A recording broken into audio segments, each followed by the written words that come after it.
earlier, with this plugin, the hacker or anybody that intercepts your data will be able to see the websites that you visit.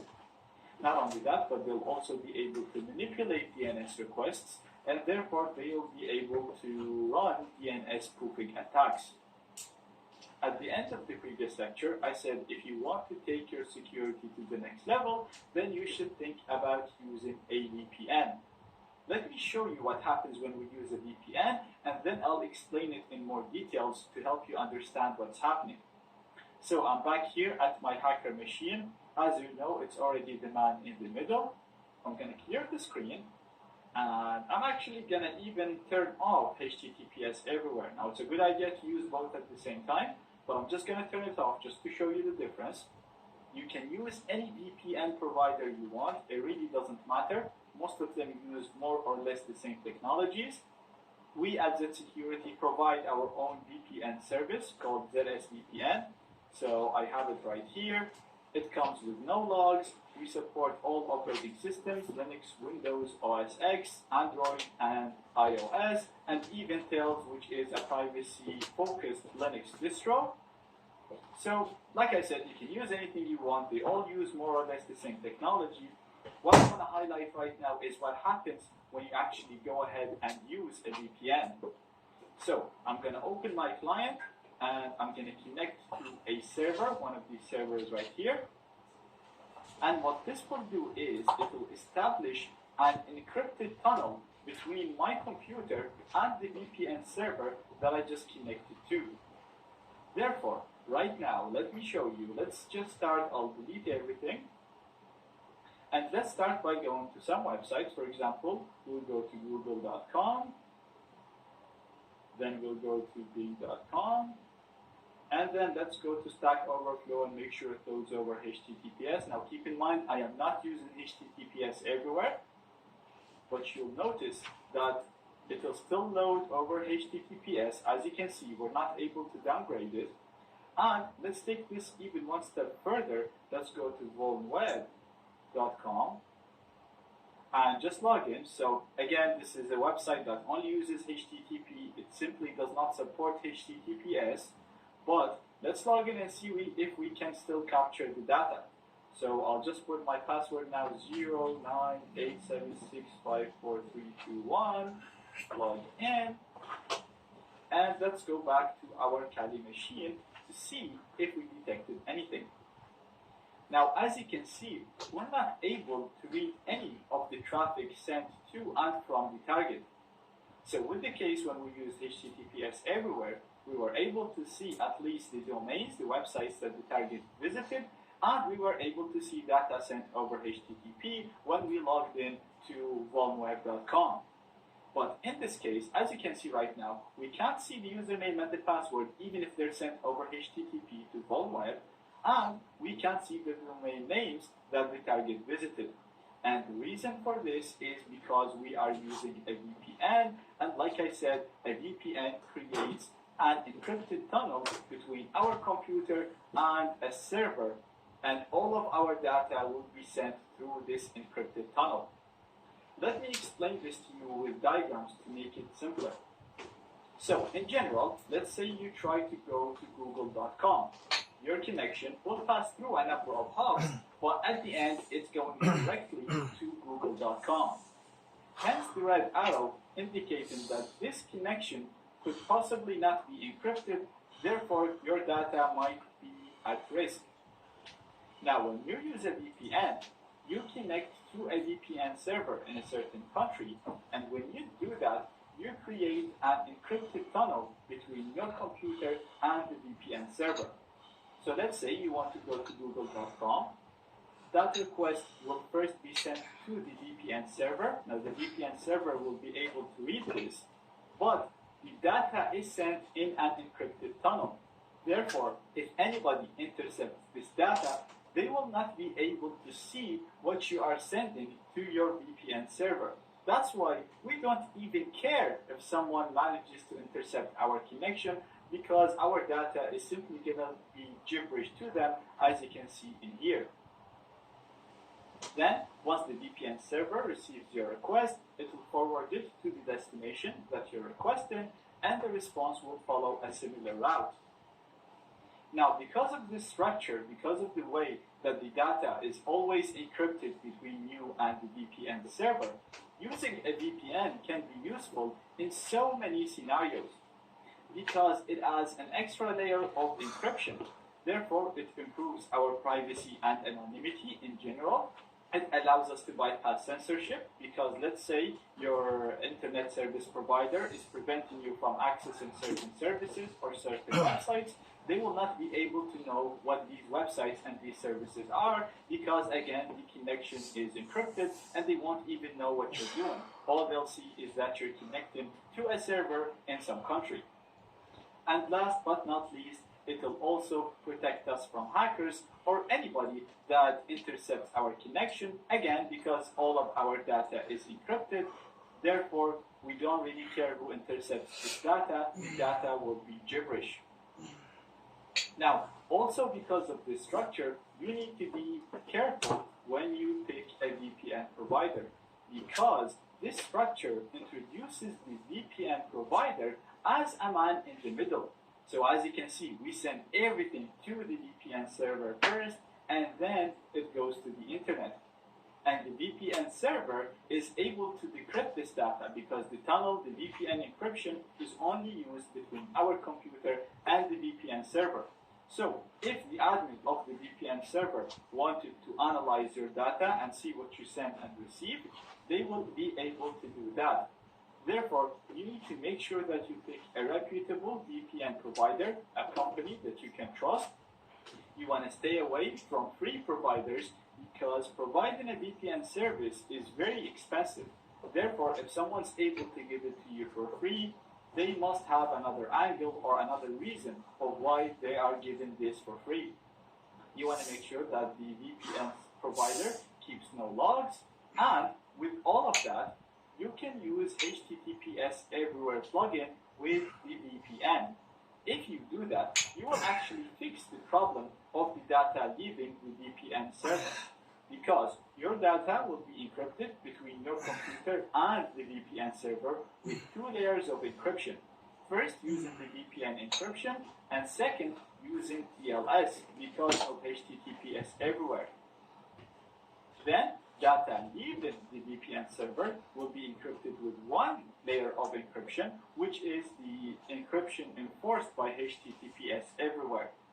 Therefore, even though the VPN provider is able to see your data and able to decrypt the encryption used in the VPN tunnel, they will still not be able to see your data because it will still be encrypted with TLS.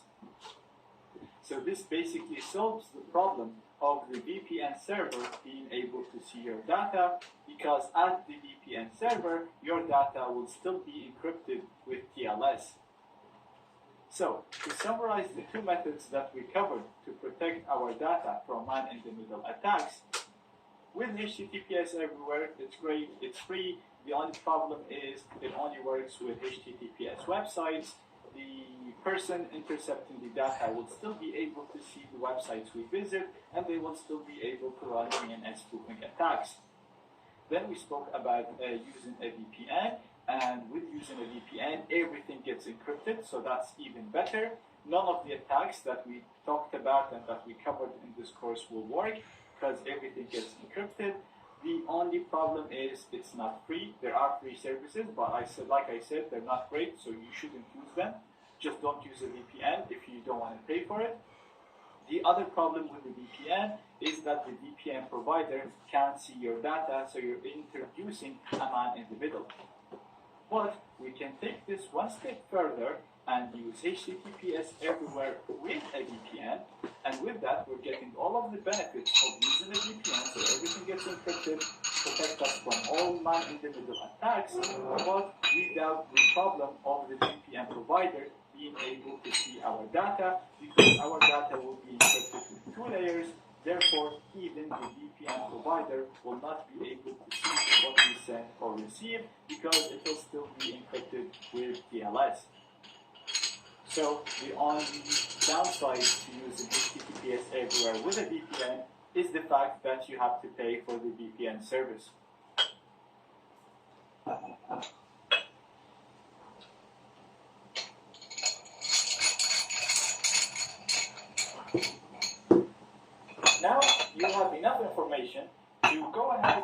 try to gain access to other systems, to computers, servers, web servers, and stuff like that. And in this section, we're going to be talking about gaining access to computer devices.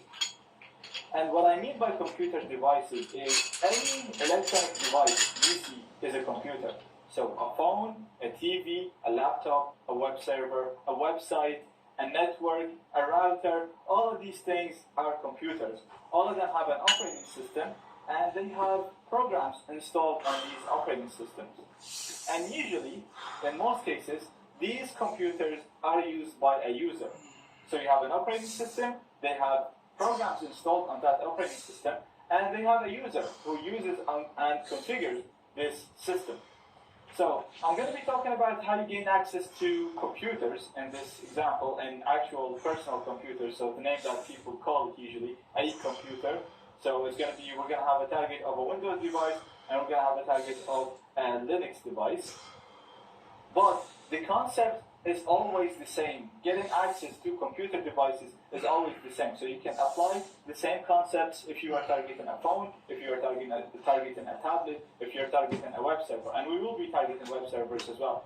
But I will be talking about it just like a normal computer. This is very important to understand. Every device you see is a computer, and it works just like your personal computer. So I can set up a web server on my computer, I can make it look like a website and act as a website, I can make it act as a TV, and I can make it act as anything I want. And literally TVs and all these things are just simpler computers with less complicated hardware in them. So we're going to be talking about attacking these devices from two main parts, or from two main sides. The first approach that we're going to use is the server side. So in this side, it doesn't require any user interaction. We're going to have a computer, and we're going to see how we can gain access to that computer without the need for the user to do anything, for the user who uses that computer to do anything. All we have is going to be an IP address, and we're going to see how we can test the security and gain access to that computer based on that IP. So our main way of getting in is going to be the operating system that target runs and the applications installed on that system. The second approach that we're going to try is the client-side attacks. So this approach will require the client or the person who uses that computer to do something. It could be installing an update, it could be opening a picture, it could be opening a Trojan. So we're going to learn how to create a Trojan, how to create backdoors, how to use social engineering to make the target person do something, and when they do that action, we will gain access to their computer. Information gathering is going to be crucial in this case because we actually need to know the person that we're targeting. After all of that, I'm going to talk about the post-exploitation. So what you could do after you gain access to this computer, regardless of the method that you gained access to. So you could have used a server-side exploit, you could have used a client-side exploit, or you could have just got a physical access, the person left their desk and you got in. So we're going to see what can you do once you have access to your target, how you could further exploit that target and increase your privileges or target other computers in the same place.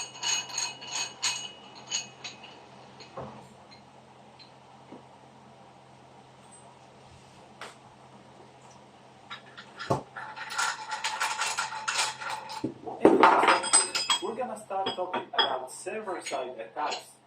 I'm going to teach you what a server is, and we're going to talk about that in details. Before we jump into this, we need to have a computer or a machine that acts as a server so that we can try to hack into it. So similar to the way that we had a Windows machine to practice attacks that we can launch against normal users, we need to have another virtual machine that behaves like a server so that we can practice server-side attacks against it and see how we can hack into servers. So the machine that we're going to use is called Metasploitable, and it's a virtual machine that's built on Linux, and it contains a number of services that's typically used by servers. It also contains a number of web applications that act exactly like normal web applications and use the same technologies used by normal servers and normal web applications. So we're going to install this machine And then in the future, we're going to use it as a target to learn how to hack into servers and how to hack into websites. You can download this from the following link. Now I've also included this link in the resources of this lecture. If you click on this link, you'll get this page, and all you have to do is simply click on download to download it. I've already done that to save time. So if I go to my downloads directory in here, you will see that I have a zip archive in here called Metasploitable2. And we know that this is an archive, a zip archive, because we can see the icon and you can see the file type.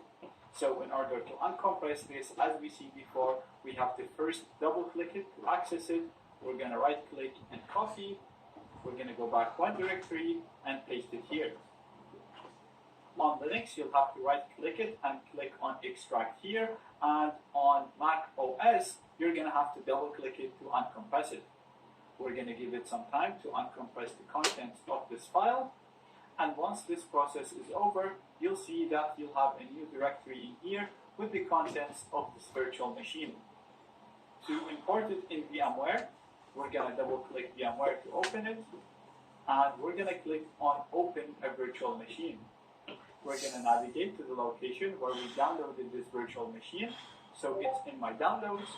It's called Metasploitable2-Linux. And the only file that we can double click is this file called Metasploitable. We're going to open it. And perfect. As you can see, VMware added it there for us. You can click on Edit Virtual Machine Settings to edit its settings. The main thing you want to make sure is that it's connected to the NAT network, as you can see in here, the same NAT network that all of the other virtual machines are connected to. Once you're sure with that, we're going to click on Start to start it. We're going to say, I copied it. This pop-up is asking us if we want to install VMware tools for this machine. This is not necessary at all, especially for this machine. So we're going to click on Remind Me Later. And perfect. As you can see, this machine is installed now and ready to be used. Now it's asking us to log in. So the default username is msfadmin. And the default password is the same, msfadmin as well. But you'll notice when typing the password, you will not see the characters on screen. This is normal. It's a security feature to prevent people beside you from seeing the password. So simply type msfadmin and hit enter, and you should be allowed to log in. And that's pretty much it. Right now we have this virtual machine installed inside our own main operating system within our hacking lab, and we're going to use it as a target to practice a number of attacks. Don't be intimidated by the way this machine looks. We're actually not going to be using it much. We're only going to be using it as a target, and you'll know what I mean as we go through the course. So for now, our job is done. We managed to install a vulnerable server as a virtual machine so we can test server-side attacks and other attacks in the next lectures in this course.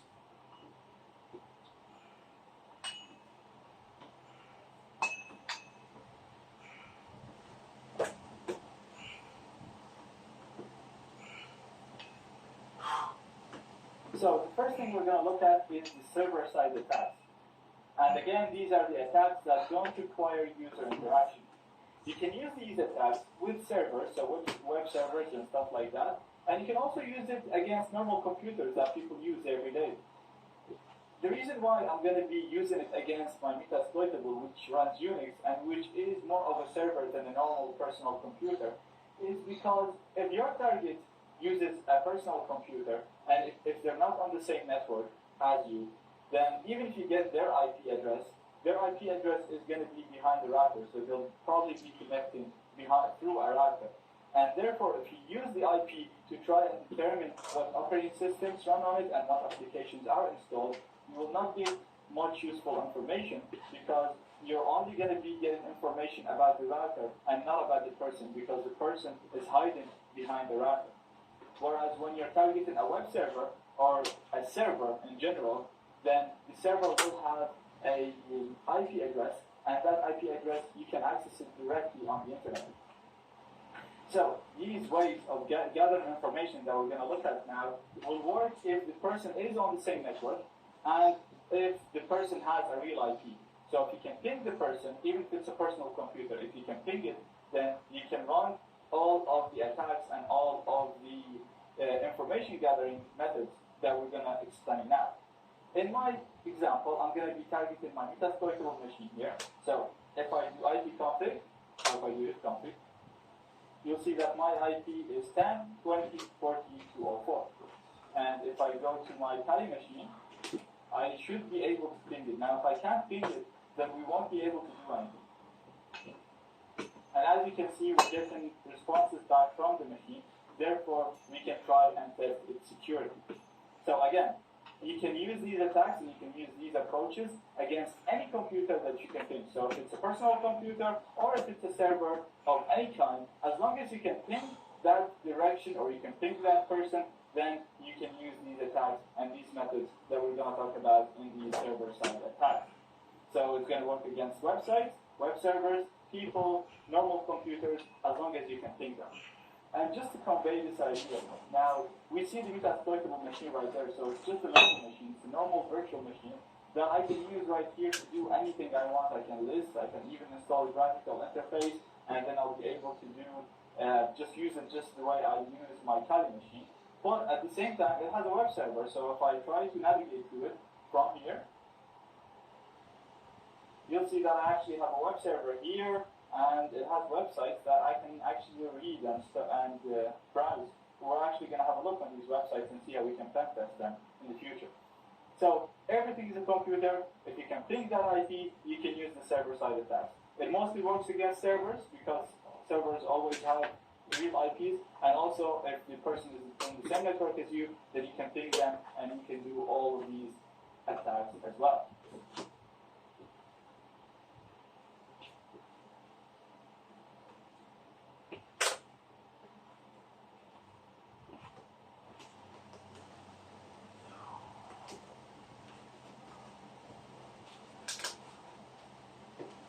Right, so the first step into the server-side attacks is information gathering.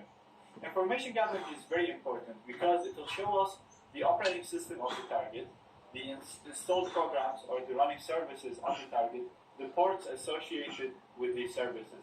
Now, from these installed services, we can try and get into the system. We can do this by trying the default passwords, and we've seen this before in the network penetration testing part, where the iPad has a SSH service installed, which basically gives you full access to the computer if the person still uses the default password, which was at mine. So we can do this with any other service, and we'll see another example here today. Another thing that we can do is there's a lot of people that install services and misconfigure them. So we'll have another example of this.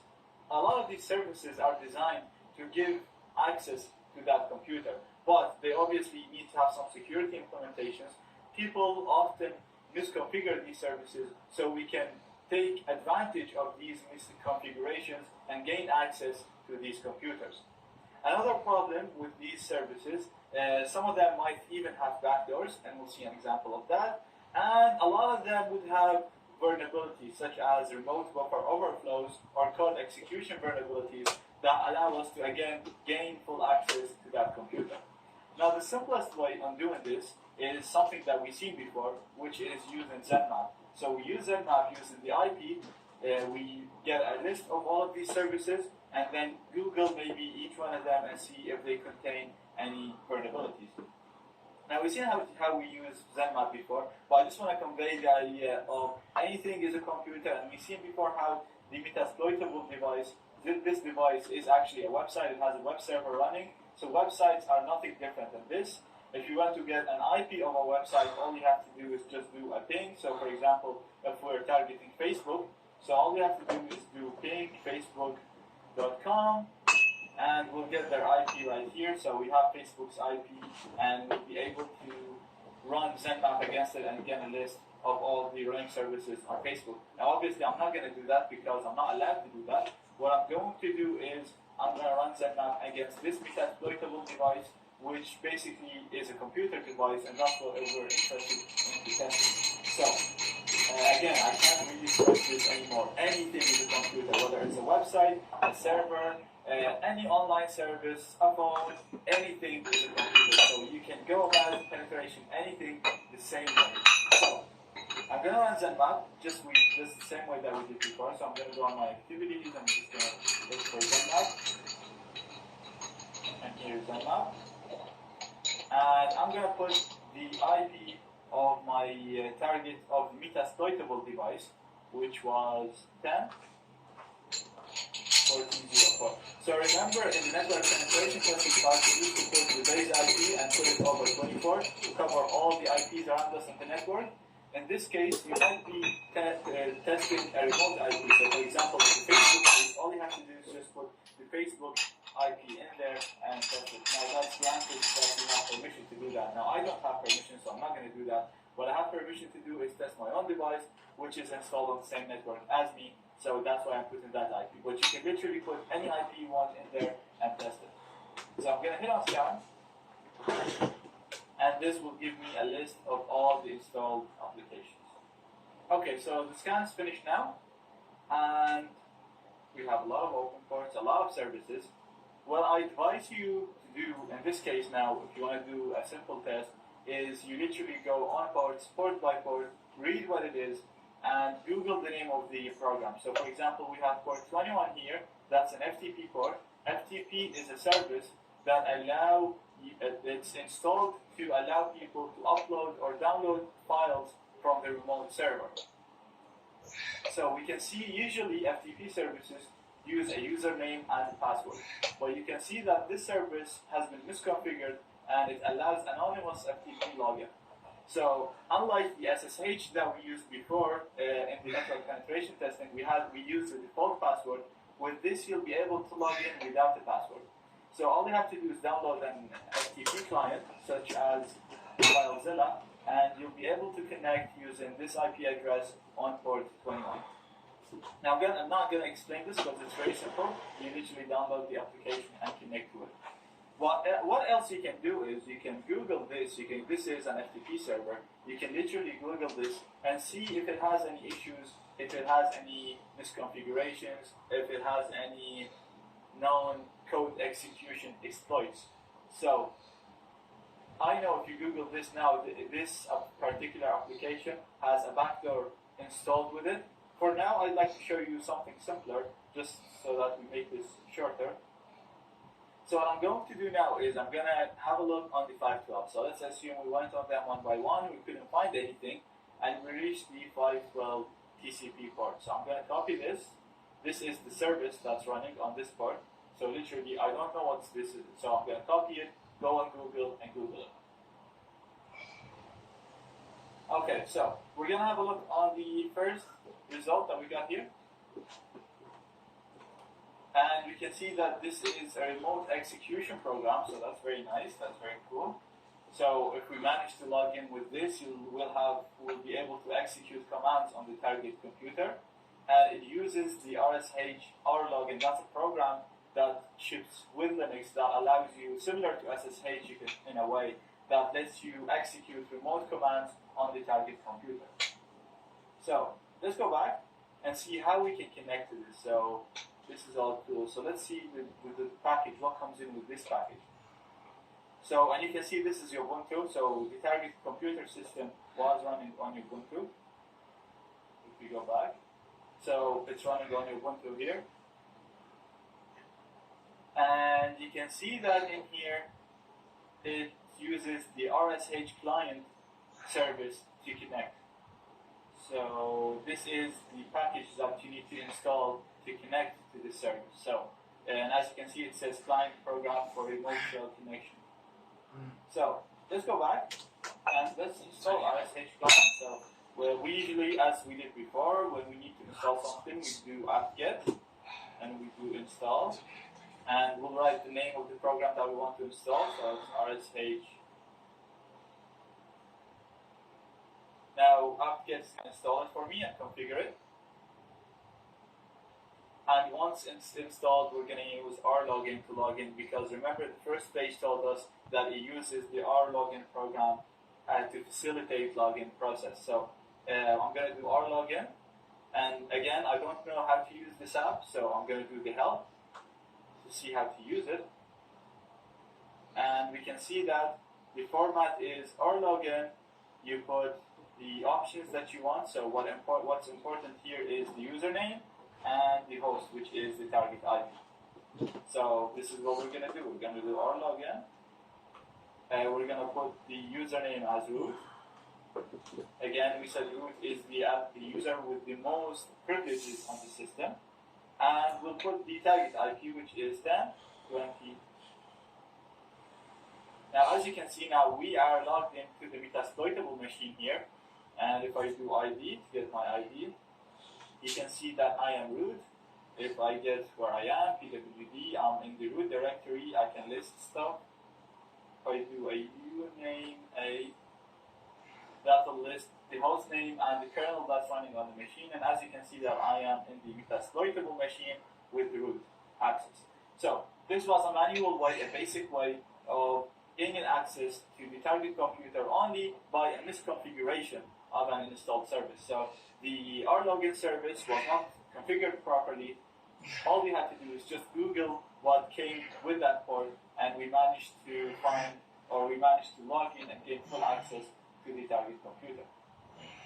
Now again, the key point here is you do a ZenMap scan, and then you go on each port that you find, you Google that port, and you'd be looking for misconfiguration, default password, if this target service came in with a backdoor, or code execution. Maybe it just wasn't programmed properly, or it had a flaw that can be used to gain access to that computer. Now we'll have examples of these things in future videos as well.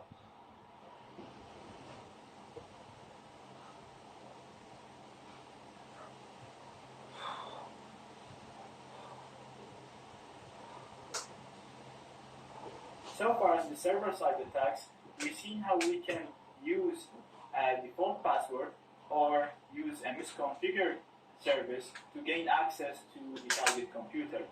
Today we're going to have an example on a very simple thing, which is a backdoor. So some programs or services were shipped or come in with backdoors embedded in them. So we're going to exploit that today. And I chose this very simple exploit because I want to introduce you to a framework called Metasploit. We're going to be using that framework a lot, so I wanted something simple to start with, and then we're going to go deeper into that framework. Now first, let me show you how we find that exploit. So again, using the same method that we've always been using, I have my nmap scan, and as I said, we're going to go on each port and Google them looking for exploits. So I'm going to Google the service name here, and I'm going to go to my browser, go to Google, and I'm going to type in exploit. So the service name and followed by exploit. And as you can see, the first result comes in from a website called Rapid7. Now Rapid7 is a company that makes Metasploit framework. So that's why I chose this particular exploit to show you today. So let me go back and let's talk about Metasploit for a second. So we're going to exploit this service or this problem using Metasploit. And as you can see here, Rapid7 is telling us that this version of FTP has a backdoor command execution. So it allows us, we can basically execute commands on the target computer if it has this program installed. And from nmap, we know that this program is installed, which means that we can execute commands on the target machine. So I'm coming back here and I'm going to go to the next slide, which talks about Metasploit.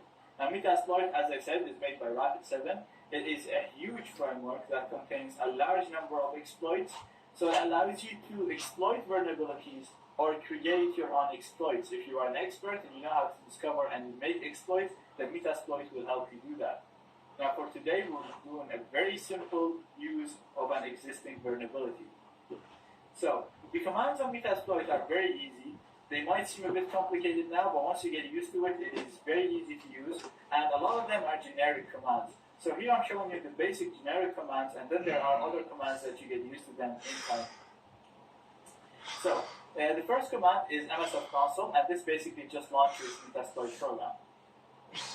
You can always type in help at any stage, and you get help of the commands and their description on how you can use them. You can use the show command to show something. So you can show the available exploits, you can show the available auxiliaries, the available payloads, and we'll talk about what each of these mean in the future. You can use the use command to use something that you've shown. So, for example, you show the exploits and you pick a certain exploit that you want to use. Then you use the use command and then you type in the exploit name to run it.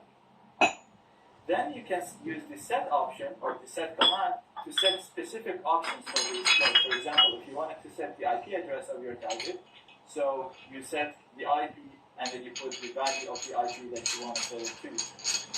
And then at the end, once you finish configuring your exploit, you can type in exploit to execute that exploit. Now I know this might look a bit vague, but once I use it, it's going to become very clear to you. And you're going to be using these programs a lot, these commands a lot, so they're going to become very easy and simple to use. So we're coming back here. So we went on Nmap, we Googled the name of the service, and the first thing that came up is that this service has a backdoor command execution. Because this is a Rapid 7, the vulnerability is exploitable using this exploit. And the module name that we're going to be using is this. So it made our life much easier with this. So I'm going to copy the name. This is the name that I want to use to exploit this vulnerability. So I'm going to go to my console and I'm going to launch Metasploit using the command msf console. And we're going to do a use and then put the name of the exploit that we just copied from Google or from Rapid 7. So we're going to use that certain exploit, and as you can see now the name here changed to exploit and then the name of exploit that we're using. Then we're going to use the show command to show the options that we need to set. So as I said, show is a generic command that you can use it in a number of cases. So in this case, we're doing a show options to see all the options that we can change for this particular exploit. And as you can see now, the second option is the port that the service is running on, and it's already set to port 21. And this is correct. If we go back to Nmap, you'll see that our target FTP client or server is running on port 21. So this is good. We don't need to change any of that. What we need to change is the R host. So the R host is the target IP address, as you can see here. And to change the value of this, as I explained before, we're going to use the set option, or the set command. So our command is going to be set, and we're going to set the R host, and that's the IP address of my target Metasploitable machine. So we use set, and after set you put the option name. So for example, if you wanted to change the port, you set R port. We are changing the host, so we set R host to 10.20.14.204. I'm going to hit enter, and as you can see now, this is the R host is set to this. Now what I want to do is show the options again, just to make sure that everything is configured correctly. And as you can see now, the R host has been changed to 10.20.14.204. So everything is ready now, and to execute the exploit, we just type in exploit. So it seems like the exploit ran, but nothing has happened. We didn't gain anything. So what I'm going to do is just run it again. This happens sometimes. And as you can see now, the exploit was run successfully. And now I have access to the target computer. If I do an ID, you'll see that my ID is root. Now basically I'm running Linux commands here. So if you do a uname A, you'll see that this is my Metasploitable machine. And if I do ls, then it will list the files for me. If I do pwd, it will show me where I am. And I can use Linux commands to do anything I want on the target machine. Now this was a very simple use of Metasploit. In the future, we're going to be using it for more advanced stuff.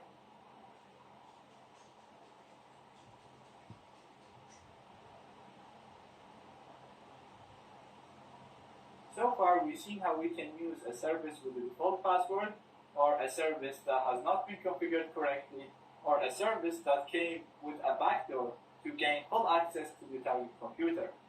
We also seen how the basic use of Metasploit using to connect to a backdoor that was installed on the FTP service. Today we're going to have a more advanced look on the Metasploit, and we'll see how we use it to run a vulnerability that exists in a certain service. It's a code execution vulnerability which will give us full access to the target computer as well. So, back to our results here with Nmap, and we're going to do the same thing that we've been doing for a while. We copy the service name and see if it has any vulnerabilities. So for today, we're having a look on this particular port, 139, which has a Samba server version 3.x.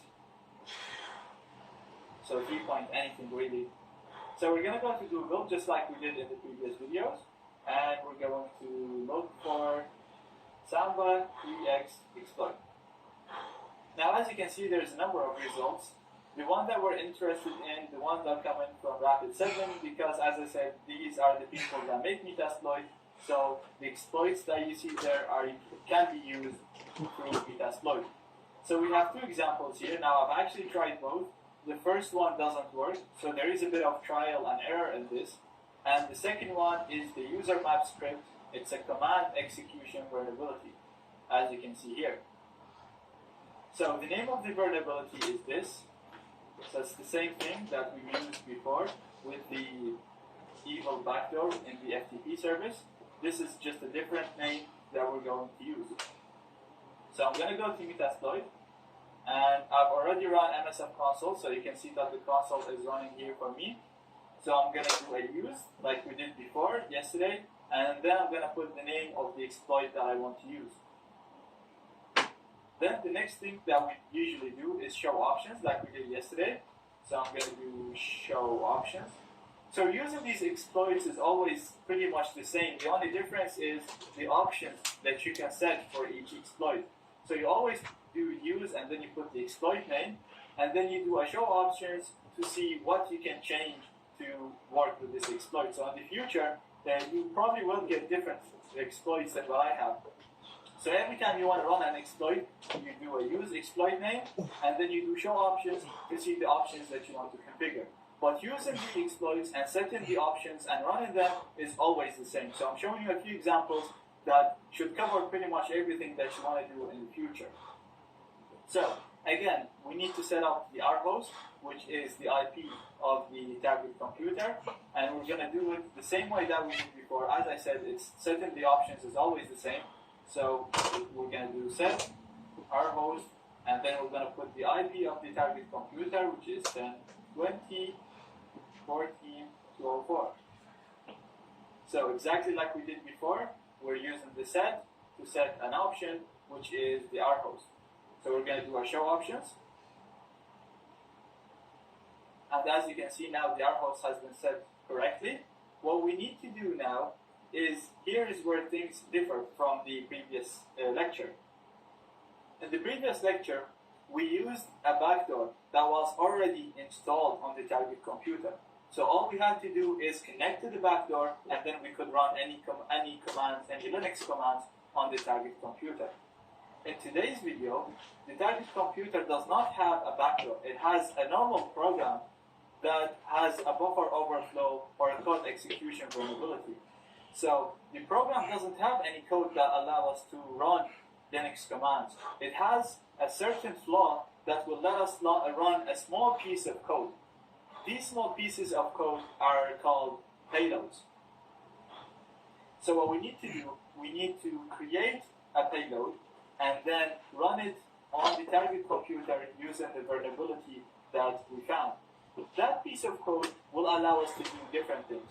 So the payload is what allows us to do things that are useful to us. Now the payload might let us do Linux commands, and there is other type of payloads we'll look at in the future. So to see the payloads that you can use with this particular exploit, all you have to do is run show payloads. And these are the different type of payloads that you can use. Now I'm going to talk about this again. So payloads are small pieces of code that will be executed on the target computer once the vulnerability has been exploited. So when we exploit the vulnerability, the code that we're going to pick here will be executed, and depending on the type of payload we choose, that payload will do something that is useful to us. So right now you can see that all the payloads are CMD, so that's short for command. So they let you run commands on the target computer, just like Linux commands. And all of them only run on Unix, and that's okay because our target is Linux. And there is two main types. There is bind payloads and there is reverse payloads. The bind payloads, all they do is they open a port on the target computer, and then we connect to that port. The reverse, they do the opposite. So they open a port in my machine, and then they connect from the target computer to my machine. This is useful because the reverse allows us to bypass firewalls. So the firewall will filter any connections going to the target machine. But if the target machine connects to me and I don't have a firewall, then I'll be able to bypass the firewall.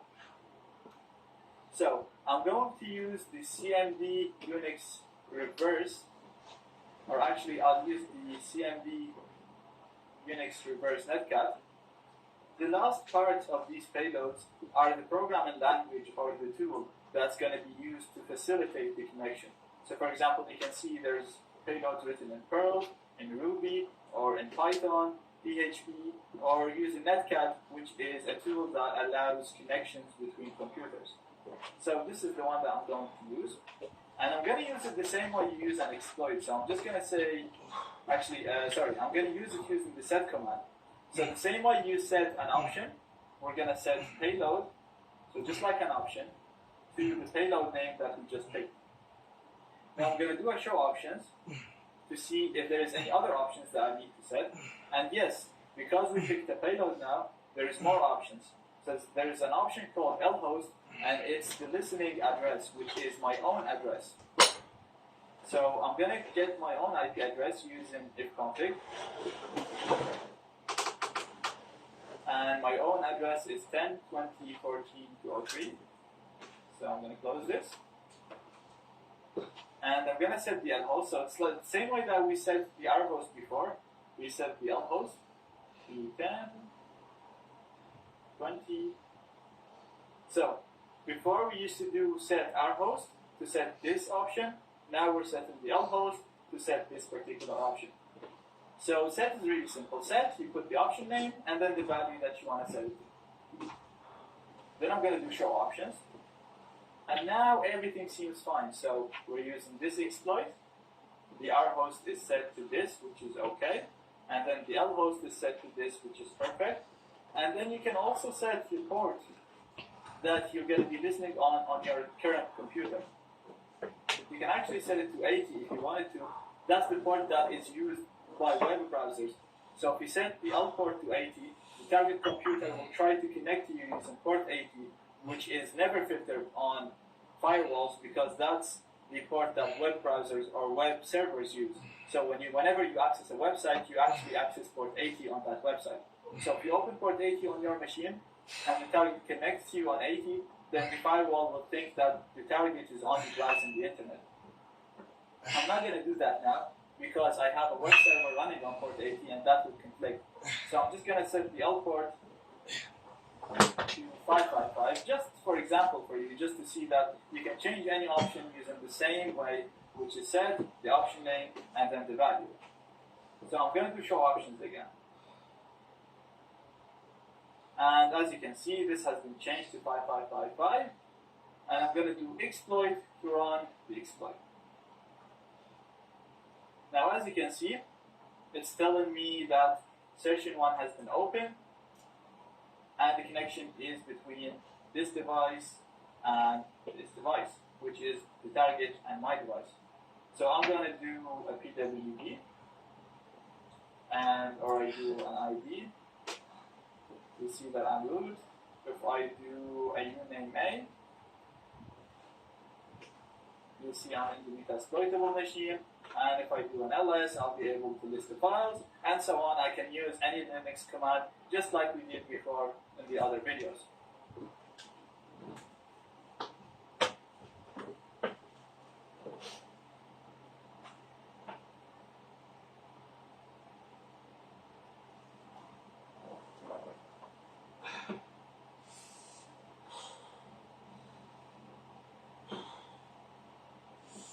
In this lecture, we're going to talk about a really cool tool called Nexpose. This is more of an enterprise tool that is designed to be used in large companies and organizations. It's basically a vulnerability management framework made by Rapid7, so the same people that made Metasploit. It comes with a really nice web GUI. And what I mean by a vulnerability management framework is that it's designed to cover the whole life cycle of vulnerability management. So it can scan for open ports, it can discover running services, find vulnerabilities in these services, find exploits, whether you can exploit them in Metasploit or if there is a different way of exploiting them, give you the resources to do that, verify that these exploits exist, and even generate reports to detail everything that it discovers. It actually generates two sets of reports, a technical one for the technical people and a high-level report to share with less technical people, such as admins and managers. You can also use it to automate these scans so that you can run specific scans that you configure yourself every certain period of time. So as you can see, a really cool framework with a lot of really useful features, but most of them would only be useful to big enterprises and companies, especially considering the price and the resources this program requires. So it's very resource hungry. It needs a minimum of 8 gigs of memory and a lot of storage. But don't worry about that because we're only going to use this in one lecture, the next lecture, just to show you what to expect in an enterprise environment where you're going to be running such tools. And that's why you actually don't need to worry about the resources, because if you ever needed to use this type of software, the company that you're working with will provide it and will provide the needed infrastructure. So if you can give Kali 8 gigs of memory, then go for it and test it as I'm going to show you in the next lecture. If you can't, then that's fine. Just watch the lecture and you're going to get a good idea on how to operate these kind of tools. So first of all, you're going to need to download Nexpose. It's not installed in Kali. There is a link for it in the resources of this lecture. Make sure that you use a company email. If you don't have one, use the link in the resources as well to get an email that looks like a company email, because they're going to send you a verification code to that. Once you have it downloaded, I have it right here already in my downloads.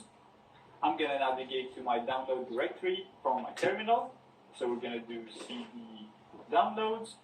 We're going to do ls, and we can find it in here. This is the installation script. Now, before we run this, this is a binary executable. We're going to have to change its permissions to an executable. And to do that, we're going to do chmod plus x followed by the file name. Now, if we do ls, you'll see it's going to be listed in green, which means that it is an executable. And therefore, we'll be able to run it by doing / followed by the file name. We're going to hit enter. And this will show us a really easy to use installation wizard. So we're going to click on next. We're going to keep this as the first option to install the console and the scan engine. You can modify the installation directory in here, but we're going to keep it to the default. We're going to hit next. Now it's given us a warning, as you can see, saying that 80 gigabytes of storage is recommended. This is not necessary. It's simply saying that you could use a lot of storage if you continue using the program. But for testing purposes, what I have right now, 56, is more than enough. So we're going to continue. And this is just a checklist to make sure that you're meeting the minimum requirements. The main one is the amount of memory I assigned to Kali. As you can see, it has 10 gigabytes of memory because, like I said, the minimum is 8. We're going to click on next. And we're just going to fill this with my information. So I'm going to put my first name, my last name, company name. We're going to set a username. We'll just set it to Zaid. And we'll put a password. And we're going to click on next. Now it's just giving you a summary of everything that we set so far. The main thing you want to make sure you do is to uncheck this box so it's already unchecked.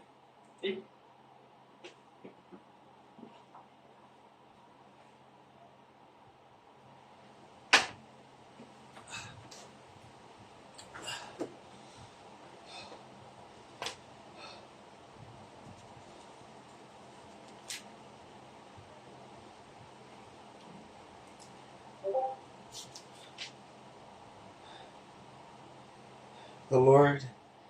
Psalm 99. The Lord reigns. Let the peoples tremble. He dwells between the cherubim. Let the earth be moved. The Lord is great in Zion, and he is high above all the peoples. Let them praise your great and awesome name. He is holy. The king's strength also loves justice. You have established equity. You have executed justice and righteousness in Jacob. Exalt the Lord our God, and worship at his footstool. He is holy. Moses and Aaron were among his priests, and Samuel was among those who called upon his name. They called upon the Lord, and he answered them. He spoke to them in the cloudy pillar. They kept his testimonies and the ordinance he gave them. You answered them, O Lord our God. You were to them God who forgives, though you took vengeance on their deeds.